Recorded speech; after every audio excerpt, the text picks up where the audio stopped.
Bien, entonces, la idea es que este año vamos a estar siguiendo este círculo de estudio. Parte integral de la vocación en Reino Christi es tener una formación en todos los campos y entonces, bueno, este es un medio que nos va a ayudar. Es un programa que diseñó el padre César, me parece que está muy completo y lo vamos a ir adaptando poco a poco.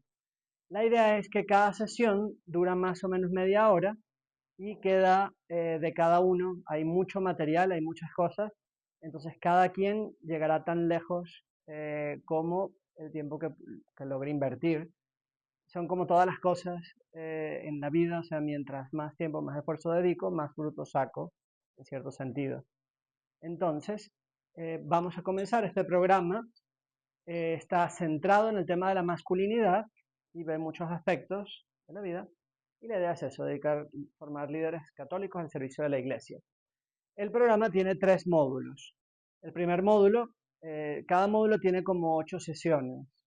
Entonces, el primer módulo es sobre todo formación humana, porque la base humana es sobre lo que se puede construir. Luego viene la parte de formación espiritual, y la tercera parte ya es liderazgo católico, es vocación de servicio. Todo este material, incluso lo que estamos haciendo ahora, se está grabando. Todo esto va a quedar y les vamos a pasar los enlaces. Esta presentación queda completa en PowerPoint y ustedes van a poder volver a ella. Pero bueno, siempre ayuda tomar notas, quizás cada quien verá lo que más le ayuda, pero puede ser una manera de estar activos. Entonces, el módulo tiene las 8 sesiones. Hay algunas sesiones que están pensadas para hacer algunos retos que después ya nos pondremos de acuerdo. Por ejemplo, hay una sesión que ya es un reto físico, subir una montaña o hacer algo de este estilo, que yo creo que va a poder ser muy provechoso, entonces ya nos organizaremos para ver cómo, cuándo, dónde. Pero la idea es que cada semana vamos a tener estos módulos de 30 minutos. Hay algunos de los módulos que van a ser presenciales, como el día de hoy. La semana que viene va a ser online, o sea, va a estar la grabación. Ustedes pueden ver la grabación y ahí les dice las distintas cosas que pueden hacer, los distintos ejercicios. Entonces vamos a ir en esa modalidad. El día de hoy, como están muy interesados, me pidieron que diéramos los dos primeros módulos. Entonces, estamos haciendo ahora las dos primeras sesiones. Vamos a comenzar con esta. Media hora, tenemos unos 15 minutos de break, que pueden comer algo, tomar algo. Y la idea es comenzar a las 9 en punto con la segunda sesión, de manera que a las 9:30 termina y aquellas personas que deseen retirarse podrán hacerlo, aquellas personas que tienen tiempo y quisieran rezar el rosario también pueden permanecer y pueden hacerlo. Bien, entonces, el primer módulo, que es el día de hoy, es como una introducción general al diplomado. El padre César dio este diplomado en Colombia el año pasado, creo que lo dio por primera vez y lo ha seguido repitiendo. Eh, Algo muy bonito es que este equipo ha motivado mucho que esto arranque y parece que otros equipos también de la sección van a tomar este modelo, entonces creo que va a ser muy provechoso para muchas personas. Bien, entonces hoy vamos a ver la primera sesión y entonces, bueno, la introducción al programa son tres cosas importantes. Ver el concepto de masculinidad, ver cuál es el modelo auténtico inspirado en Jesús y ver cuáles son estas características y retos que tenemos en el mundo de hoy.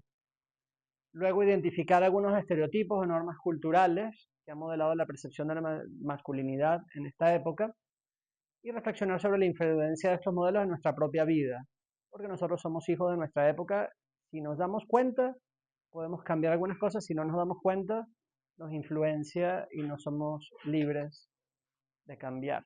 Y luego, a través del ejemplo de Jesús, ver que la masculinidad es una creación divina y tratar de vivirla según los valores cristianos. Bien, entonces, para esta introducción hay 4 libros que son una maravilla. Les voy a poner los 4 libros completos, ahí con los enlaces. Están en inglés. Luego hay un resumen de cada libro, es más un esquema que un resumen. También les sirve porque quizás viendo el esquema ven algún capítulo que les llame la atención y podrían leer solamente esos capítulos que más les interesa. También hay un cuadro comparativo entre los 4 libros, las cosas que tienen en común y las cosas que son específicas de cada uno que valen la pena. Entonces, y hay una antología. La antología sí sería muy importante que la lean. Todo lo demás es opcional. pero es una antología donde toma una parte de cada uno de los libros, no es muy extensa y de verdad vale toda la pena del mundo. Entonces, el primer libro que nos guía es Sam Guzmán, que tiene algunas reflexiones sobre lo que es el caballero católico. En la traducción al español se pierde un poquito porque él hace muchos juegos de palabras, pero de verdad es un libro maravilloso. Creo que es inglés, aunque el apellido es Guzmán. John Eldredge habla de la naturaleza masculina, ya es un autor que ustedes conocen. Mark Batterson habla de lo que es ser hombres de verdad, y vamos a ver algunos puntos. Y Harold Burke Sivers, la visión católica de la masculinidad. Eh, Tiene una cantidad, a mí me dio mucha luz. Es muy espiritual, pero es muy hermoso porque también lo aterriza y tiene algunas cosas interesantes. Hoy vamos a ver un poquito de cada uno y nos va a servir de introducción. Entonces, San Guzmán habla del caballero católico y se queda mucho en el tema de lo que es ser un gentleman. Habla mucho con el tema de gentleman, viene de hombre gentil. Pero el verdadero gentleman eran los que eran caballeros en el medioevo. El caballero tenía unas tierras, eh, tenía posesiones, eran personas que se formaban y eran las personas que eran realmente gentiles, eran las personas nobles. O sea, la palabra noble también tiene ese juego de palabras. Entonces, ellos tenían un propósito, que era defender la tierra, defender la patria, cuidar a la familia. Los caballeros tenían una formación integral. De hecho, en la época eran las personas que recibían la mejor formación y ellos se ocupaban mucho de la formación de sus hijos. Les distinguía la cortesía, ahí también hace juego de palabras de lo que es la corte, el tratar al rey, el tratar con la reina. Y bueno, el caballero era la persona que tenía autocontrol. Entonces también hace el juego de que el caballero era el que defendía contra los bárbaros. Los bárbaros eran los pueblos que estaban alrededor que no tenían ciertos valores. No son términos absolutos, no tiene que ver con una época en particular, pero él va haciendo este juego de palabras, yo creo que nos puede iluminar bastante. Ahora tiene un punto interesante que es que él dice que la manera como el caballero trata a la mujer hace que la mujer sea una dama. Entonces, si el caballero de verdad trata bien a la mujer se portará como damas. Y entonces tiene algunas reflexiones interesantes como cuando se ha perdido esa visión de lo que es el hombre y lo que es el caballero, y el hombre en lugar de defender, de proteger, de cuidar, de vivir para, se vuelve egoísta, busca el dominio, se aleja, se hace distante, la mujer deja de comportarse como una dama y él identifica eh, como consecuencia de la pérdida de la masculinidad, de lo que es el hombre ser hombre de verdad, lo que es una reacción como el feminismo, que es que como el hombre se ausenta y deja de cumplir ciertas funciones, la mujer trata de tomarlas por sí misma. Y entonces, bueno, pone otro ejemplo muy concreto que es cómo vemos y cómo tratamos a nosotros a la mujer y habla mucho del tema del Internet. O sea, por lo menos cuando uno se mete en Internet y uno ve a la mujer cómo la ve. Porque cuando hay cierta anonimidad, como que se manifiesta lo que uno trae dentro en cierto sentido. Entonces, bueno, él dice que en la medida que los hombres de verdad seamos hombres de verdad, lograremos esta transformación de la sociedad. Entonces, es un libro bien interesante, van haciendo muchos juegos de palabras, creo que vale toda la pena del mundo y nos ilumina. John Eldredge habla de la naturaleza masculina, o sea, el hombre creado por Dios, y es volver a ese plan que Dios tiene para nosotros. Para los que no lo saben, él fue el que escribió Forge, el programa que nos el Panado, escrito por John Eldredge. Y tiene Wild at Heart, que habla de el corazón del hombre, que es un corazón salvaje, en el buen sentido, o sea, que busca más. Entonces, bueno, habla de eso, que fuimos hechos a imagen y semejanza de Dios. Muchas gracias, Padre. Y lo bonito es eso, el comprender el propio corazón, comprender las pasiones que tenemos en nuestro corazón, entendernos a nosotros mismos y a qué estamos llamados, nos ilumina para saber por qué Dios nos dio estas pasiones, por qué estas fuerzas y cuándo las estamos encauzando bien y nos van a llevar al fin que queremos y cuándo las están descarriadas y nos jalan hacia donde no es. Hay un tema interesante porque nosotros fuimos creados a imagen de Dios y por naturaleza somos buenos, pero a veces nos damos cuenta que estamos inclinados a hacer cosas malas y ahí es donde está todo el tema del pecado original, como el pecado original nos marca, nos golpea y bueno, también nuestros propios pecados. Entonces, es trabajar las propias pasiones, habla de que en el hombre busca aventuras, el hombre crece en las batallas, el hombre busca la belleza y reconocer estas necesidades que tiene el corazón del hombre para poder satisfacerlas de una manera adecuada es lo que nos lleva a la felicidad. Entonces, ¿cómo estas necesidades del hombre entran en relación a la mujer? ¿Y cuál es la manera correcta de satisfacer estas necesidades sin transformar a la mujer en un objeto? Mark Batterson habla de hombres de verdad. Tiene play the man, o sea, ser el hombre que Dios te ha creado para ser.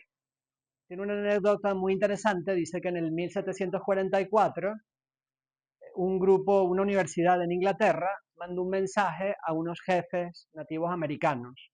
Y entonces en el mensaje decía, bueno, nuestra universidad, con un gesto de magnanimidad, quiere proponerles que si ustedes quieren mandar a 10 de sus mejores jóvenes, nosotros los vamos a recibir, los vamos a formar, y de esa manera ellos van a poder regresar y van a poder transmitir estos conocimientos, la cultura, tantas cosas. Y entonces los jefes se reunieron y mandaron un mensaje a la universidad diciendo, bueno, ya algunos de los nuestros han ido y han hecho ese recorrido y cuando han vuelto nos hemos dado cuenta que no saben casar, que no saben construir, que no saben defender a la familia, que no tienen liderazgo en el grupo y entonces no sirven para ser cazadores, no sirven para ser jefes de tribu, no sirven para nada. Si ustedes quieren, mándenos a 10 de sus jóvenes y nosotros les vamos a enseñar a ser hombres de verdad. Entonces es impactante. La tesis de él es que nosotros estudiamos muchas cosas, tenemos mucho conocimiento técnico y en esta época seguramente tenemos un conocimiento mayor del que tenían en los últimos 5.000 años de humanidad. O sea, porque quizás un conocimiento global que a veces tiene un centímetro de profundidad. Habían personas que estaban especializadas en distintas cosas. Pero en cierto sentido tenemos mucho más acceso a la información y la persona que quiere puede estudiar y puede formarse con ciertas condiciones. Pero dice que no hay un curso, algo que nos enseñe a ser hombres. Esto enlaza con un tema.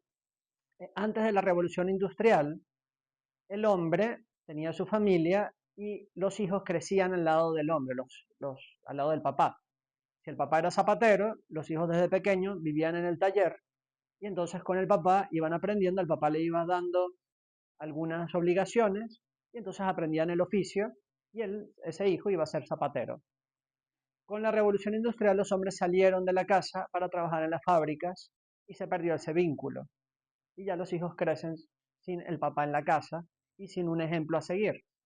Y no, sí se hicieron escuelas, universidades, pero no hay cursos que enseñen al hombre a ser hombre. Entonces, es parte de la tesis de este libro. Habla de la importancia en el corazón del hombre, de proteger y el tener contacto con la naturaleza. Y dice que al perder ese contacto con la naturaleza también se ha perdido parte de lo que es ser hombre. Entonces habla de la importancia de tratar de retomarlo. Tiene ciertas virtudes, en este momento no nos vamos a detener aquí, pero si las leen y está como para hacer una radiografía, ver cómo estamos en esas virtudes y ver qué podemos hacer si alguna de estas ven que la tienen particularmente baja, vale la pena trabajarla. Y pone otro ejemplo interesante, el parque Yellowstone ha sido el parque más estudiado en la historia de la humanidad. Ellos han hecho un montón de investigaciones y han tratado de manipular muchas cosas. Cuando llegaron, una de las primeras cosas que hicieron, bueno, es que hay muchos lobos y los lobos atacan a los hombres, entonces no queremos a los lobos. Y exterminaron todos los lobos del parque Yellowstone. Y después también los venados, pobrecitos los venados, salven a los venados, no, prohibida la cacería. ¿Qué pasó? En cuestión de 50 años, los venados acabaron con toda la grama, con todo lo que estaba abajo de vegetación. Eso hizo que fuera cambiando el ecosistema, los castores ya no tenían que comer, emigraron. Al no haber castores, todo el tema de irrigación del parque se echó a perder y en cuestión de 50 años era todo pantanoso, los árboles empezaron a morir, la población de venados estaba acabando con todos, empezaron a enfermar, un desastre. Entonces, ¿qué pasó? Volvieron a reinsentar a los lobos y en cuestión de 5 años volvió otra vez el ecosistema. Entonces lo que habla es eso, en la medida que el hombre es hombre de verdad, nosotros alteramos, o sea, volvemos a conseguir el balance y es la urgencia que él plantea. Algo que yo no lo había reflexionado nunca y me iluminó mucho es ver cómo Cristo hizo hombres de sus apóstoles. Cristo tomó a los 12 y también había muchos que le seguían. A estos 12 se los llevó y durante 3 años los tuvo para arriba y para abajo, caminando, que lo vieran, hablando con ellos, y se los llevó a lugares inhóspitos y no tenían dónde dormir y dormían y pasaron mucho trabajo, pero los hizo hombres y luego de su muerte y su resurrección los lanza y hicieron gran cosas. Y una de las cosas que él reclama, que ahí se los dejo, que sería un apostolado increíble, tratar de hacer un programa para que los hijos se hagan hombres. Casi todas las culturas, durante toda la época, hay un momento donde hay un paso, donde el niño deja de ser niño para ser hombre. Los judíos todavía tienen el bar mitzvah, que es un momento donde ellos se paran enfrente de la asamblea y leen las escrituras en hebreo. Y ese es el momento que ya son hombres legalmente. Hay muchas culturas, había unos indígenas que tenían un rito interesante, que era que el papá se llevaba al hijo al bosque y en un lugar, en un claro en el bosque, lo sentaban de noche y le decían, mira, te voy a vendar y tienes que estar ahí toda la noche en vela, no te puedes quedar dormido y no te puedes quitar la venda. Y entonces el niño pasaba toda la noche con miedo, el adolescente, y entonces en la mañana, ya cuando sentía, venía el papá y le quitaba la venda. ¿Y qué pasa? Que el muchacho durante la noche es muy difícil porque tienes miedo, si sale un animal, si sale un bicho, si cae algo. Lo que no sabían es que el papá está de frente de él toda la noche en vela cuidándolo. Entonces, a veces el papá también hacía ruido para ver cómo reaccionaba, pero ese era el pasaje. Si se quitaban la venda, ya no eran hombres y los expulsaban del clan. Entonces, eh, el tema de tener un rito de pasaje, primero identificar lo que es ser un hombre, y después que haya un rito de pasaje, eh, puede ser muy interesante. Bien, y por último, el cuarto autor, y aquí nos vamos a quedar un poquito más, habla de la visión católica de la masculinidad. Entonces habla de la tibieza espiritual como un demonio disfrazado, porque esa tibieza espiritual es como un cáncer que se mete y que nos lleva a menos, a menos, a menos. Estoy cómodo donde estoy, no me toquen, no me muevan, todos estamos bien. Entonces habla del hombre católico como una especie en extinción. O sea, que lamentablemente en los últimos años, yo expone varias de las razones, el hombre como que ha perdido la religiosidad, como que ya no participa, ya no se identifica, y entonces hay pocos hombres católicos. Han crecido el número de mujeres católicas y ha disminuido el número de hombres que se identifican y que dicen yo verdaderamente soy católico. Habla de un camino de autodestrucción y va dando algunas ideas, por ejemplo, todo el tema de la pornografía y la masturbación, el tema del aborto y la contracepción. Es impresionante cómo se ha metido en la cultura y vivimos en una cultura de la muerte. Y ustedes lo sabrán mejor que yo. O sea, la mujer va a dar a luz al primer hijo, bueno, vamos a hacerlo por cesárea porque es más fácil. Para ponerme una fecha y que sea por cesárea porque es lo mejor. Saben que no es lo mejor. Bendito sea Dios que existe la técnica porque hay muchas circunstancias donde sí es necesario, pero cuando no es necesario, ¿por qué hacerlo? Nace el primer hijo, te ligo, ¿verdad? No, ya va, tengo uno. Ah, bueno, quieres dos, ok. Nace el segundo, ahora sí te ligo, ¿verdad? No, no, déjame tranquilo. Nace el tercero, ya tienes tres. El cuarto, ¿cómo es posible? ¿Qué responsable? O sea, es terrible el bombardeo psicológico. Y bueno, típico, ya tuve dos, niño, niña, ya cerré la fábrica. O sea, es una cultura que está metida y que ya la gente ni siquiera se da cuenta que cuando hicieron los votos matrimoniales, dijeron, bueno, prometo traer al mundo todos los hijos que Dios quiera. Es uno de los votos que se hacen en el matrimonio. Y eso se olvida. La parte de la flojera y falta de liderazgo en el hombre, sobre todo esta generación reciente. Algunos pasos, una cultura feminada, incluso dentro de la iglesia, en el colegio. Hace una reflexión, los colegios, bueno, primero solamente se educaba a los hombres, hasta hace muy poco, y los hombres educaban a los hombres. Durante toda la Edad Media, cuando surgen los primeros colegios, eran para hombres y por lo general eran los sacerdotes que educaban. Con el tiempo, bueno, las mujeres también es bueno que tengan acceso a la educación, bendito sea Dios, pero poco a poco cada vez son más las profesoras las que educan y no los hombres. Y entonces, ¿qué pasa? Que llega el momento donde si tienes una profesora y tienes un salón de niños y niñas, la profesora va a querer educar a los hombres como a ella le gusta, que estén calladitos, que estén en silencio, que no se muevan, que no hablen, que no fastidien. El tono de voz que usa es un tono de voz femenino para niñas, no pensada para hombres. Y entonces, ¿qué pasa? Que hay una cantidad de estudios del daño que eso está haciendo.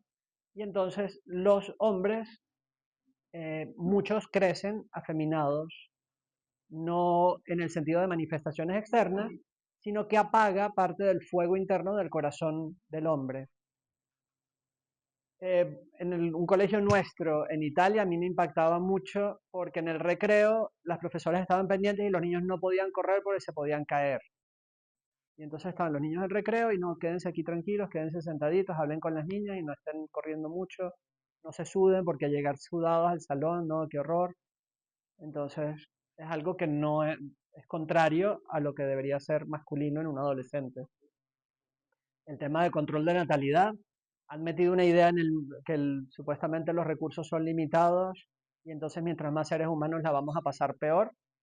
En México hubo una época donde hicieron una campaña muy fuerte y en cuestión de 20 años se dieron cuenta que no estaba produciendo los frutos que ellos querían y más bien fue al revés, hicieron otra campaña donde decían el mejor regalo que le puedes dar a tu hijo es darle un hermano. En Alemania hoy día la palabra primo prácticamente no existe, no entienden lo que es un primo, porque en esta generación el 90% de los muchachos son hijos únicos de padres que son hijos únicos, de lado y lado, no tienen primos. El 90% de los alemanes entre 10 y 20 años, o de 20 años para abajo más todavía. La parte de revolución sexual, donde se ha confundido todo y ya no se sabe lo que es ser hombre y ya no se sabe lo que es ser mujer. De hecho, en España preguntaban qué es una mujer y no saben dar la definición, porque ya es un sentimiento, no hay algo, ni siquiera una base biológica. El tema de la legalización del aborto, una cosa loca. La semana pasada veía algo que yo tampoco me había dado cuenta, pero decían que el aborto es todo lo contrario al mensaje de Cristo. O sea, que es algo satánico en el sentido que es diametralmente opuesto. Nosotros sabemos que Cristo se hizo hombre y murió por nosotros para salvarnos. El aborto es yo te mato para salvarme yo, porque si tú naces pones en peligro mi vida, mi plan de vida. Y luego también era impresionante porque Cristo, la Eucaristía, dice, esto es mi cuerpo. Y dice que en el aborto, las abortistas, su lema es mi cuerpo, este es mi cuerpo. Entonces dice que este señor hacía esa reflexión y a mí me pareció impactante cómo el aborto lo identifica con algo satánico completamente contrario a lo que es Dios y a lo que Dios quiere para nosotros. La banalización de la liturgia después del Concilio Vaticano II, se hicieron pasos para lograr una participación activa del pueblo y eso es muy bueno.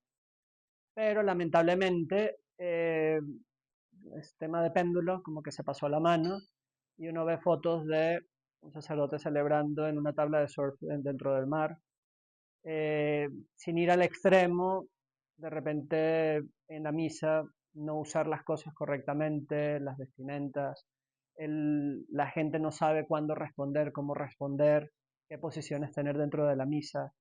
Entonces se ha perdido. Mujeres, ministras de Eucaristía, mujeres predicando, es banalización de liturgia. No necesariamente. Eso es otro tema y podríamos hablarlo en otro momento. Pero si hay cosas, de hecho, en el sacerdocio judío los sacerdotes eran los hombres y las mujeres participaban, quizás se les pasaba la mano, pero las tenían quizás un poco al margen. Hay que buscar un término medio sin banalizar la liturgia. Luego, todo el tema de pornografía que distorsiona completamente lo que es el hombre, lo que es la mujer, lo que es el acto sexual. Incluso los videojuegos. Hoy lo que veíamos es esta reflexión sobre la adicción al logro los videojuegos lo han captado perfectamente. Todo lo que es redes sociales te da éxito inmediato. Hay un libro, no recuerdo el nombre del autor, se llama Boys Adrift, Jóvenes a la Deriva, y habla mucho de cómo esta sociedad de videojuegos, de una educación afeminada, hace que los varones ya no aspiren al éxito, grande éxito con E mayúscula, sino que se queden con éxitos pequeños. Y entonces hay una cantidad de jóvenes en Estados Unidos que ahorita es un problemón porque tienen toda una generación de muchachos que no quieren servir para nada, o sea, que no quieren hacer nada, que no tienen objetivos, que no tienen horizontes. La parte de los escándalos de la iglesia, el autor dice que sí es verdad, han habido algunos sacerdotes que se han portado mal, pero ha hecho una pérdida de confianza, entonces al sacerdote lo aíslan, que no tenga contacto con los niños y los adolescentes, y entonces con eso pierden una herramienta de una cantidad de sacerdotes que sí están haciendo las cosas bien y el daño que hace eso en la formación. El tema de la aceptación de la homosexualidad, a mí me alarma un poco. En nuestros colegios, por lo menos, no habrán casos aislados de muchachos que digan soy homosexual y es raro y es como tabú. Pero cuando uno le pregunta a los muchachos, todos lo ven como algo normal, incluso en nuestros colegios. O sea, no estoy de acuerdo hasta cierto punto, pero si él quiere ser así no hay ningún problema. O sea, se ha normalizado completamente y se están dando otros pasos. La redefinición del matrimonio, incluso en España, no sé si pasó, pero tenían una iniciativa de hacer matrimonios por tiempo. Nos vamos a casar por 5 años, de esa manera es mucho más fácil, porque el divorcio es muy costoso. Entonces mejor nos casamos por tiempo y después vemos si lo queremos renovar o no. Entonces es una distorsión completa de lo que es el matrimonio, porque el matrimonio, las dos bases son unión y ayuda mutua por toda la vida y apertura a la vida. Son las dos bases. Acabé con la apertura a la vida y ahora también incluso están acabando con la unión estable.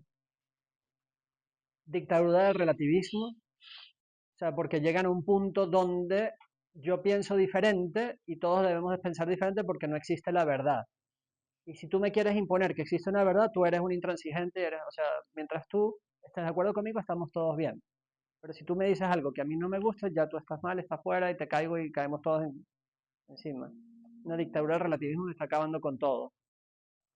Y bueno, toda la industria del entretenimiento, eh, habrá gente que lo promueve porque viven así, habrá gente porque quizás lo hacen con mala intención, pero el hecho es que se ha perdido todo. Uno ve las series, por lo menos las series que veía mi mamá, Lassie, La Casa en la Pradera, incluso Bonanza, por lo general eran familias bien constituidas. Quizás faltaba uno de los padres, la mamá había muerto y el papá entonces era el papá de la casa y tenía ese problema. Ya después entonces uno empieza a avanzar y viene 3x3, que era Full House, que son tres hombres criando tres niñas, y después va y empiezan a venir las familias disfuncionales, empiezan a ridiculizar la figura del papá y hoy día es una locura. O sea, uno puede, cualquier serie es una... Aquí ponen un ejemplo de, en la antología está, de una serie que se llama Two and a Half Men. Yo no la he visto, pero pone una... Bueno, de esto. Luego, tiene un estudio y ahí plantea muchas cosas y esto es interesantísimo. Si leyeran un solo capítulo, yo me quedaría con este. La influencia del papá en la religiosidad de los hijos. Hay una cantidad de estudios. La mujer suele ser más abierta a las cosas religiosas y como tiene una sensibilidad mayor, engancha más. Pero en la familia, cuando la mujer es la que está encima de los hijos para que vayan a misa, para que recen, es completamente diferente cuando es el papá el que lo hace, cuando el papá es el que lleva el liderazgo espiritual en la familia. Y hay una cantidad de estadísticas, creo que era algo así como que cuando el papá es el punto de referencia en la religiosidad, el 70% de los hijos siguen el ejemplo y son religiosos. Cuando es la mamá es como el 10%, cuando la figura del papá no está presente.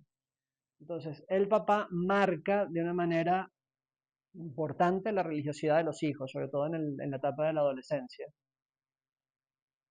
Hay una distorsión de lo que es la felicidad, incluso de lo que es ser hombre a veces. Entonces, soy hombre cuando tenga mucho dinero, o soy feliz cuando llegue a tener mucho dinero, o soy feliz en la medida que tengo sexo, o soy feliz en la medida que tengo poder.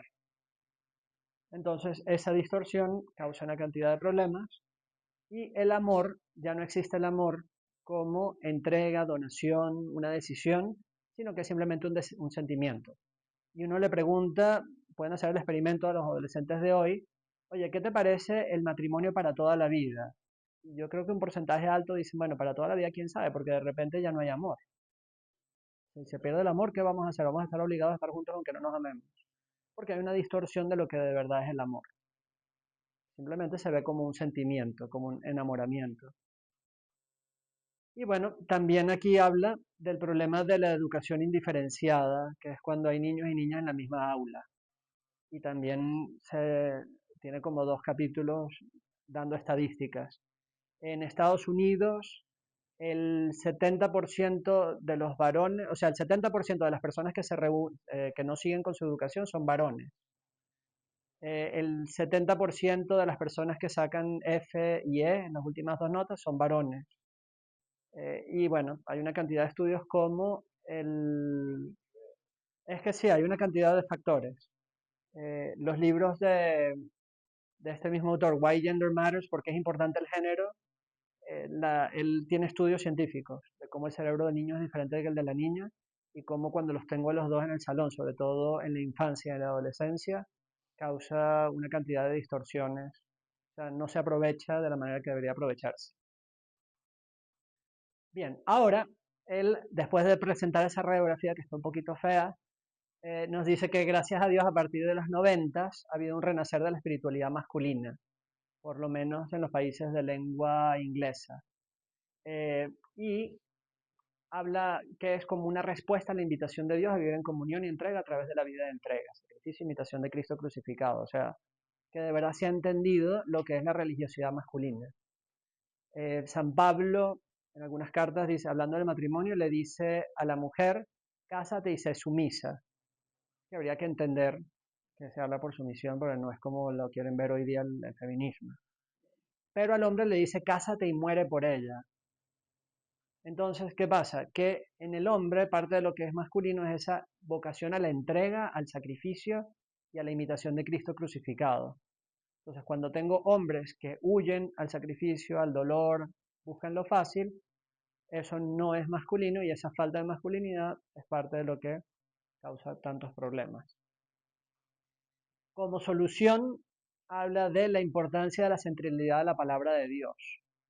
Nadie puede amar lo que no conoce.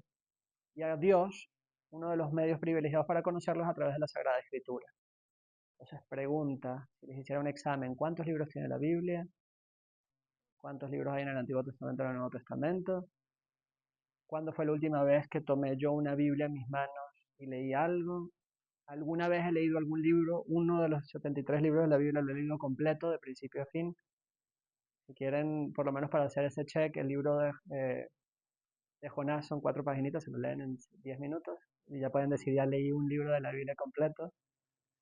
Pero es una pregunta, o sea, esto nos interpela, o sea, este curso no es informativo, sino debería, ahorita vamos a hablar también de eso, pero ¿qué estoy haciendo yo? Y debería ser algo que me motive a.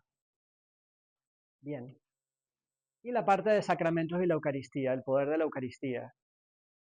El regalo, uno de los regalos más grandes que Cristo nos hizo es la Eucaristía. El poder recibir la Eucaristía con frecuencia, el poder estar presente ante Cristo Eucaristía y adorar a Cristo Eucaristía, es una cosa maravillosa y es privilegiada. La confesión frecuente. Hay un mandamiento que es confesarse al menos una vez al año. O sea, una persona que conscientemente dice, bueno, yo sé que hay un mandamiento y no me da la gana de confesarme, es materia grave y si pudiendo confesarse no lo hace, comete una falta grave. Eh, pero la iglesia siempre ha recomendado la confesión mensual y en el Reino Christi incluso más frecuente, que no tengo ningún pecado grave, bendito sea Dios. Pero el confesarse con frecuencia promueve ese contacto con la gracia de Dios que nos transforma y el encuentro personal con Cristo. Una de las cosas que me pasa cuando leo estos libros es que en el Reino Christi está todo. El Reino Christi es un carisma que Dios ha dado a la Iglesia y en la misma metodología del Reino Christi de tener actividades separadas para hombres y para mujeres, yo veo mucho incluso ese renacer que hablaba en los 90, de rescatar esa visión de saber que somos diferentes, que somos complementarios. Entonces, bueno, qué bueno poder tener por lo menos el encuentro con Cristo, que deberá ser un encuentro personal con Cristo, y ojalá que todos los días tengamos en algún momento del día un encuentro personal con Cristo. Bien, este párrafo es un poco largo, pero creo que no tiene pérdida.